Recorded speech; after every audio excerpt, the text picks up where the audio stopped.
Hi, my name is Matthew Montes, and today I will be talking about child labor. Child labor is a custom among countries that is slowly being uprooted by human rights organizations and other organizations that work with human rights. Labor organizations, laws, and human rights activists are all putting effort to abolish child labor throughout the world. Child labor is anybody under the age of 16 who is working for low wages or long hours a day. Child labor can be very dangerous. Many of the companies that hire children to do their labor do not have insurance plans or any type of benefits that helps them or their families. Child labor is kind of a way of life because the families that they are in are so poor and their socioeconomic conditions are so bad that children have to work in order to support their families. The purpose of this speech is to inform you about some of the laws. I'll also give some examples and tell you some of the myths about child labor and give some examples of how companies exploit children to profit. First, we'll go over the United States. The United States started evolving their legislation on child labor between the Revolution and the Depression times.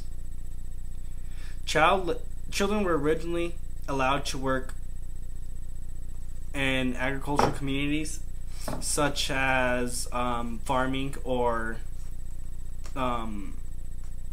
large factories because the huge machines, it was easier to crawl into them to have a child do it instead of a grown person.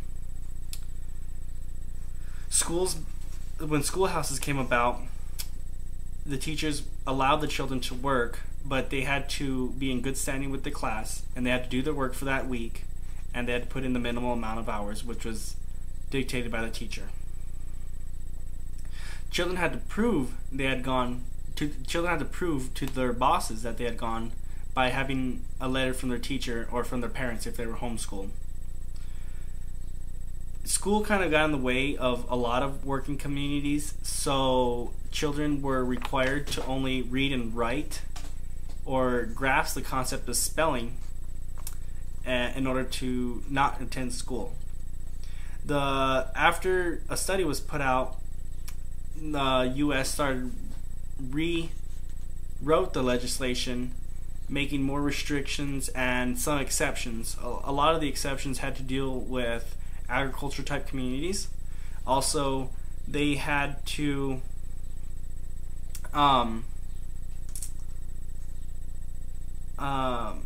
also read and write better. So whenever the legislation was rewrote, only the poorest of the families could actually have their children work on the farms and stuff like that. So, in recent times, agriculture businesses like to hire maybe aliens or humans that don't have a citizenship of the U.S. in order to work on their farms, and we have really put a crack down on that, especially in the state of Arizona, passing the law of anybody not with a valid driver's license getting exported. Graphs have shown that by 2016, no child under 14 will be working, and by 2020, no child under 14 will be working at all. The rest of the world seems to set their standards according to the United States and Europe. Even though the United States and Europe have high standards, most of the corporations that exploit children are from the United States or Europe, like Gap, for instance. Gap was caught with having child laborers sleep on the roof of the factories. The children were being paid 20 cents an hour, and they were selling their products for 4 times that profit, plus some, in some instances. Around the world, 250 million children are working today, and in that 250 million, 132 million of them are between the ages of 18 and 14. So, human rights groups and human rights activists are all putting effort to change this and protesting these companies. However, as I mentioned earlier, the socioeconomic conditions do have a huge effect on whether people continue to have child labor. Like in Africa, a gold and cobalt mine, which is undisclosed name, hires children to work there for $3 or less a day, and some of the families have to walk at least an hour to work, and they are fed at work, but they don't have running water there or anything. So the cobalt is very toxic, especially the pools that they're sitting in or working in with no protection. And there's a very long story, I think it's a 45-minute film that CNN put out on these child laborers in order to raise awareness in Africa to abolish this.